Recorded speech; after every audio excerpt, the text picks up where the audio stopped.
Hi friends, மீன் maker வந்து கறி குழம்பு டேஸ்ட்டில் எப்படி செய்கிறதுன்னு பார்க்கலாங்க. இது நான் இன்றைக்கி வந்து ஒரு திக்கான ஒரு கிரேவியாக செய்ய போகிறேன். அதுக்கு வந்து தண்ணி வச்சுருக்குறேங்க. இந்த தண்ணி வந்து கொதிக்கணும். இதில் கொஞ்சோண்டு ஒரு 1/4 ஸ்பூன் வந்து உப்பு சேர்த்துக்கணும்.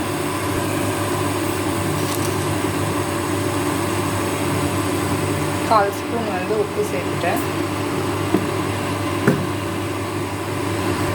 இப்போ வந்து தண்ணி வந்து கொதிச்சிருச்சுல, இதில் வந்து மீன் மேக்கர் சேர்த்துருங்க. அவ்வளோதாங்க. இப்போ வந்து ஆஃப் பண்ணிடணும்.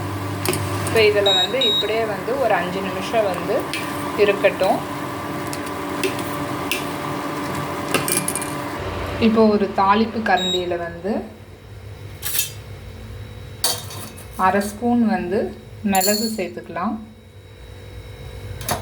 சீரகம் ஒரு 1/4 ஸ்பூன், சோம்பு ஒரு 1/4 ஸ்பூன்.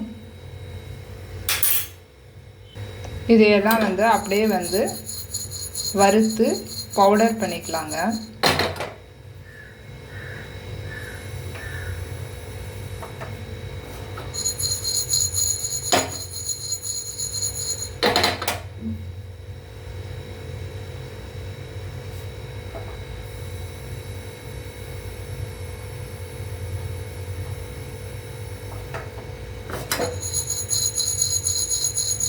இப்போ வந்து கலர் மாறிடுச்சு.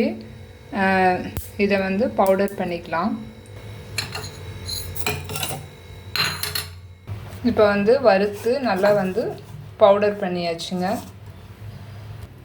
மீன் மக்கரை வந்து தண்ணியில் சேர்த்து ஒரு 5 நிமிஷம் ஆயிடுச்சுங்க. இப்போ இந்த சுடு தண்ணியை வந்து வடிச்சிட்டு பச்சை தண்ணி ஊற்றி நல்லா கழுவிட்டு அதுக்கப்புறம் அதை நல்லா புழிஞ்சி எடுத்து வச்சிடலாங்க. இப்போ வந்து வடை சட்டியில் வந்து ஒரு 2 ஸ்பூன் ஆயில் சேர்த்தாச்சுங்க. இதில் வந்து கடுகு உளுத்தம்பருப்பு வந்து ஒரு 1/2 ஸ்பூன் போட்டுக்கோங்க. சோம்பு ஒரு 1/2 ஸ்பூன், கருவேப்பிலை ஒரு கொத்து. இப்போ வந்து வெங்காயம் ஒரு 2 வெங்காயம் மீடியம் சைஸ் வெங்காயத்தை வந்து கட் பண்ணி சேர்த்துக்கோங்க. இப்போ வெங்காயம் வந்து நல்லா வதங்கிடுச்சு. இப்போ இதில் வந்து தக்காளி சேர்த்துக்கோங்க. ஒரு 2 தக்காளி வந்து கட் பண்ணி சேர்த்துக்கோங்க.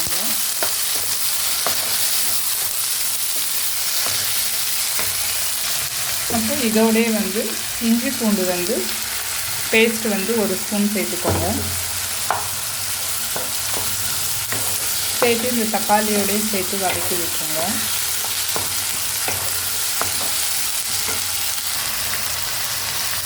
இப்போ மஞ்சள்தூள் ஒரு 1/4 ஸ்பூன் சேர்த்துக்கோங்க. மஞ்சள்தூள் சேர்த்துக்கிட்டிங்கன்னா தக்காளி சீக்கிரமாக வதங்கிடும். இப்போ இதில் வந்து பொடி பண்ணி வச்சதான அந்த பொடியை சேர்த்துக்கோங்க. மிளகு, சீரகம், சோம்பு அந்த பொடி சேர்த்துக்கோங்க. அதை சேர்த்துட்டு ஒரு நிமிஷம் வந்து வதக்கி விடுங்க. வதக்கிட்டு இப்போ வந்து மீன் மக்கர் சேர்த்துருங்க.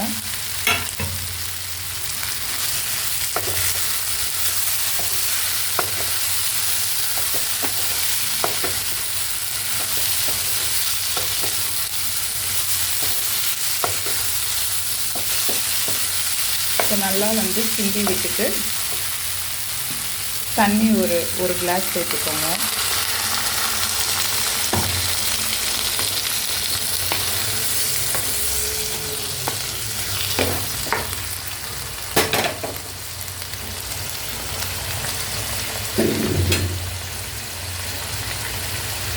உப்பு ஒரு 1/4 ஸ்பூன் சேர்த்துக்கோங்க. இப்போ இதை வந்து ஒரு 10 நிமிஷத்துக்கு வந்து அப்படியே கொதிக்க விட்டுட்டிங்கன்னா இது ஒரு திக்கான கிரேவி ஆகிடும்.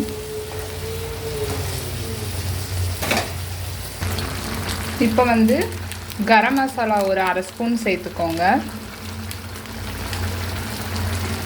அப்புறம் வந்து சிக்கன் பொடி ஒரு அரை ஸ்பூன் சேர்த்துக்கோங்க. தண்ணி ஊற்றி ஒரு 5 நிமிஷம் கழித்து கரம் மசாலாவும் சிக்கன் பொடி சேர்த்துட்டு இன்னும் ஒரு 5 நிமிஷம் கொதிக்க விட்டுருங்க. கடைசியாக வந்து கொத்தமல்லி தழை வந்து தூவிட்டு இப்போ வந்து கேஸ் ஆஃப் பண்ணிவிடுங்க. இப்போ பாருங்கள், நல்ல ஒரு திக்கான கிரேவி ஆகிடுச்சு. இது வந்து இட்லி, தோசை, சப்பாத்தியோட எல்லாம் வச்சு சாப்பிட்டிங்கன்னா நல்லாயிருக்கும். சாதத்தோடு நல்லாயிருக்கும். இதை நீங்களும் செஞ்சு பாருங்கள். இது சிம்பிள், ஒரு ஈஸியான ஒரு ரெசிபி தான். இந்த சேனல் பிடிச்சிருந்தால் லைக் பண்ணுங்கள், ஷேர் பண்ணுங்கள், சப்ஸ்கிரைப் பண்ணுங்கள், பெல் பட்டனை கிளிக் பண்ணுங்கள். தேங்க்யூ.